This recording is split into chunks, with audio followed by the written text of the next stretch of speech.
जख्मी हुए हैं। दूसरी जानिब तासुब पसंद मोदी सरकार को सिफारती महाज पर एक बड़ी नाकामी का सामना करना पड़ा है। सिक्योरिटी काउंसिल की 2 अहम कमेटीज की सरबराही नहीं मिल सकी है और रुकन ममालिक ने भारत पर अदम एतमाद का इजहार किया है।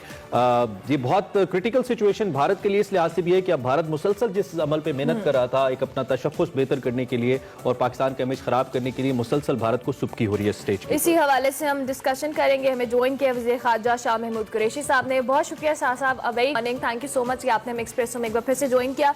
शाह साहब, अगर हम इंटरनेशनली बात करें, भारत को एक बार फिर सुबकी का सामना करना पड़ रहा है। दूसरी तरफ अगर हम बात करें तो भारत एक्सपोज भी बहुत हो रहा है। जिस तरह से ये बिलास्टाल फायरिंग की जा रही है LOC पर और खानदानों को निशाना बनाया जा रहा है, सिविल आबादी को निशाना बनाया जा रहा है। एक तरफ तो इंटरनेशनल लॉस की खिलाफ वर्जी हो रही है, दूसरी तरफ अगर हम बात करें तो ये सारे मामलात पर पाकिस्तान की क्या हम ओपिनियन कहेंगे और जिस तरह से एक्सपोज हो रहा है भारत दुनिया के सामने? ये एक्सपोज तो वो यकीनन हो रहा है। दुनिया देख रही है कि उसका किरदार क्या है, कि वो इस खत्ते के अमन को तहबाला करने की मुसलसल कोशिशें कर रहा है। वो पाकिस्तान में दहशतगर्दों की पुष्पनाही कर रहा है। वो अफगानिस्तान में एक स्पॉइलर का किरदार अदा कर रहा है और नहीं चाहता कि वहाँ इस्तेहकाम हो, वहाँ अमन हो।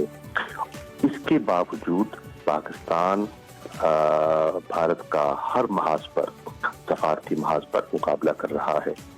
आपने जैसे कहा, एक तासुर उन्होंने देने की कोशिश की और मैंने कल एक खबर देखी जिसमें उन्होंने कहा कि भारत को, जो कि अब सिक्योरिटी काउंसिल का मेंबर बन चुका है, नॉन परमानेंट मेंबर बन चुका है, उससे बड़ी कामयाबी मिली है और 3 बड़ी अहम कमेटियों की उसे सदारत करने का मौका मिलेगा।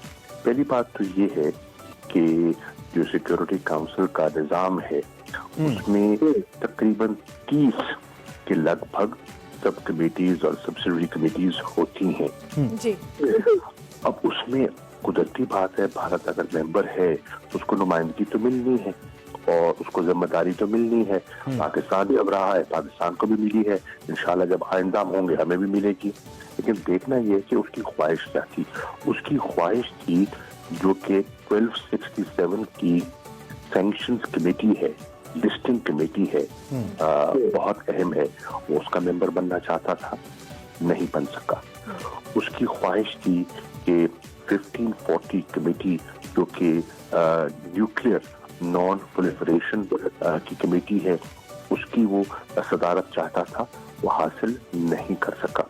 उसकी ख्वाहिश थी कि अफगानिस्तान के मामलात में उसको क्योंकि अलग रखा गया और पाकिस्तान अपना किरदार अदा कर रहा है, तो किसी तरीके से वो पेन होल्डर बन जाए और वहाँ भी वो अपना उसकी राय जो है उसको अहमियत मिले।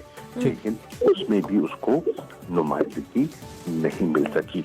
हाँ, उन्हें कुछ कमेटियों की नुमाइंदगी मिली है। मिसाल के तौर पे एक जो लीबिया की कमेटी है उस पर वो मेंबर बना है। हमें उस पर कोई इतराज नहीं और पाकिस्तान को उस पर कोई डायरेक्ट नुकसान नहीं है।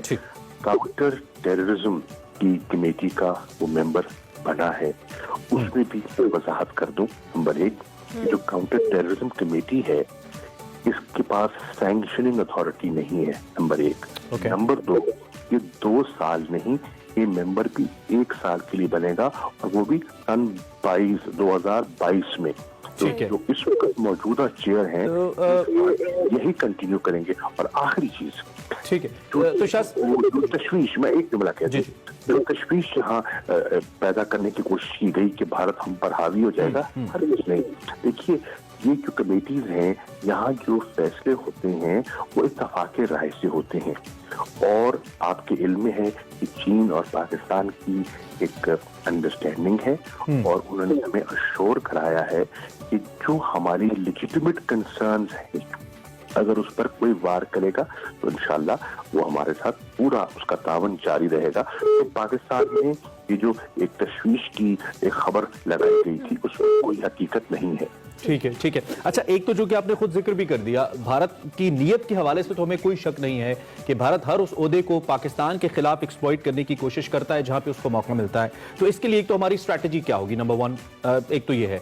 इस साथ दूसरा, शेख रशीद साहब वजीर दाखिला ये कह चुके हैं कि पाकिस्तान में सेकेंड वेव टेररिज्म की है, पाकिस्तान के सभी बड़े शहरों को खतरा है और इसमें भारतीय हाथ को किसी तौर मुस्तरद नहीं किया जा सकता, इसमें फिरका वारियत का एलिमेंट बहुत इंपॉर्टेंट है। इसको लेकर भी क्या हम सिफारती सतह पे कुछ इक़दाम उठा रहे हैं कि भारत को एक्सपोज करें, उसका चेहरा दुनिया के सामने रखें? देखिए, पहली बात तो ये है कि भारत का चेहरा तो हमने एक्सपोज करने की कोशिश की है।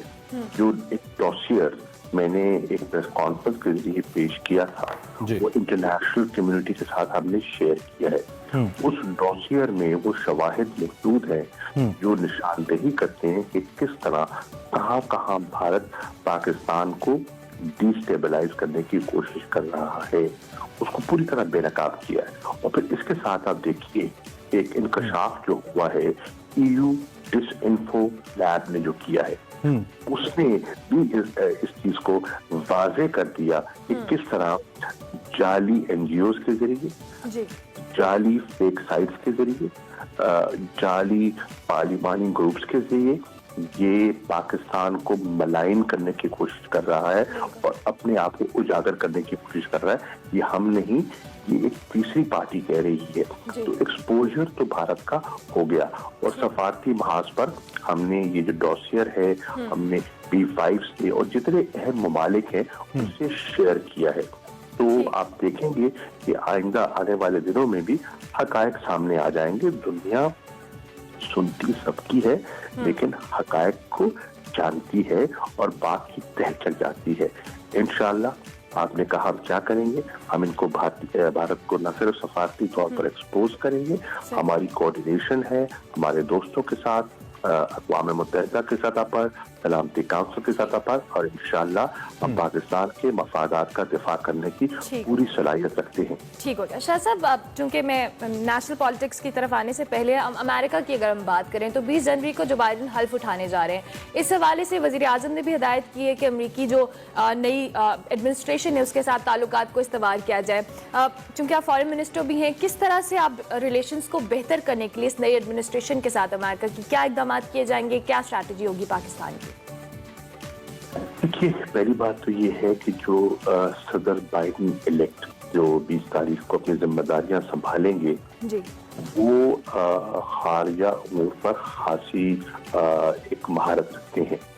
वो फॉरेन रिलेशंस कमेटी के चेयरमैन रहे हैं जब वो सेनेट पे थे, वो मुल्क के नायब सदर रहे हैं, वो पाकिस्तान से और इस खित्ते से पूरी तरह वाकिफ हैं, वो पाकिस्तान तशरीफ ला चुके हैं, वो पाकिस्तान के बहुत से लोगों को, इदारों को जानते हैं और हम में से बहुत से लोग उनको भी जानते हैं, उनकी सोच को, उनकी जो वैल्यूज हैं उनको हम समझते हैं। ऑब्वियसली जब नई एडमिनिस्ट्रेशन आएगी, अपनी जिम्मेदारियां संभालेगी, तो पाकिस्तान का उनसे इंगेज करने का इरादा है।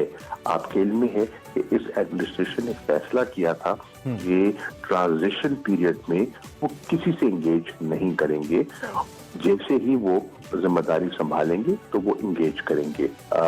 मेरा इरादा है इंशाल्लाह बहुत करीब मैं जो सेक्रेटरी ऑफ स्टेट हैं एंथनी ब्लिंकन, मैं उनको खत लिखूंगा और खत के जरिए मैं उनसे इंगेजमेंट का आगाज करूंगा। शाह साहब, मुख्तसरन इस पे भी बात कर लीजिएगा, क्योंकि आपने जिक्र दिया ट्रंप से तो बहुत अच्छी दोस्ती थी इमरान खान साहब की, और ट्रंप ने बाकायदा इंडियन प्राइम मिनिस्टर के सामने भी कन्फेस किया कि Imran Khan is a good friend of mine.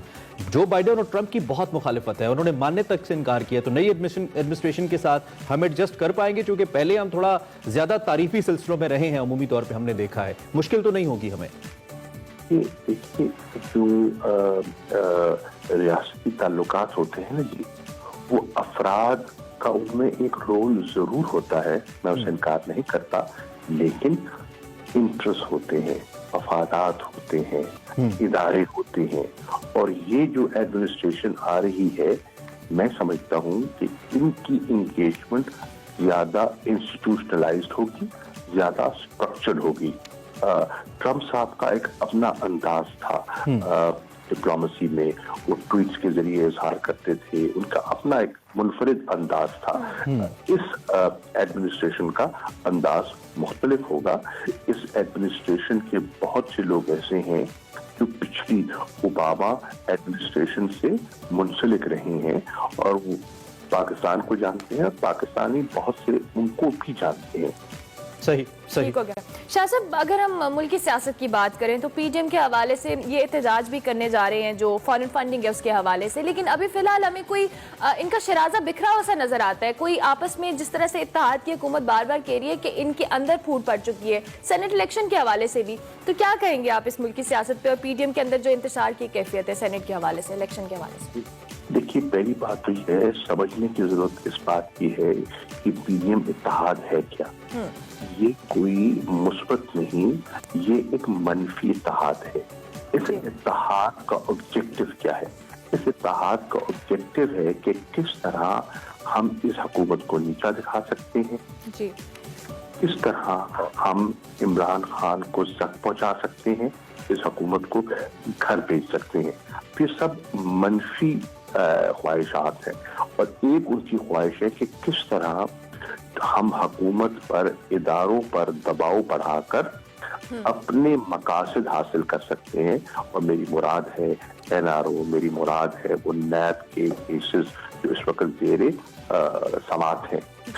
तो जब ये सोच हो तो उसमें कोई नजरियाती हुई हम-आहंगी तो है नहीं। मुख्तलिफुल ख्याल लोग हैं और एक वक्ती ऑब्जेक्टिव हासिल करने के लिए जमा है। मुंतशिर तो इन्होंने आज या कल होना ही होना है। आपने देखा कि अभी तक वो इस्तीफों पर उनमें कोई यकसुई नहीं है। आपने देखा कि अभी इलेक्शंस पर ये बिल्कुल बज़िद थे, लेकिन अब मुस्लिम लीग नून ने भी कह दिया है कि वो ज़िमनी इंतखाबात में भी हिस्सा लेंगे, सेनेट के इलेक्शन में भी हिस्सा लेंगे। तो पीटीएम के जो सदर है मौलाना फजल रहमान, उनके जो दो मेन ऑब्जेक्टिव्स थे कि फौरी इस्तीफे और उसमें मरियम बीवी भी शामिल है, वो ऑब्जेक्टिव पूरा ना हो सका। सही सही। दूसरा ऑब्जेक्टिव था कि हम लॉन्ग मार्च करेंगे। लॉन्ग मार्च पे भी अभी कोई फैसला हतमी नहीं हुआ। 31 तारीख को जब डेडलाइन मुकम्मल होगी वो मिल बैठेंगे और फिर फैसला करेंगे। ठीक है, तो इससे जाहिर क्या होता है कि डिले क्यों हो रहा है? वो डिले इसलिए हो रहा है कि उनमें अभी तक इत्तेफाक दिखाई नहीं दे रहा। सही सही सही। शाह महमूद कुरैशी साहब, बहुत शुक्रिया, आपने अलग सुबह में ज्वाइन किया और इंतहाई अहम मौज़ूआत पे जिसमें मुल्की और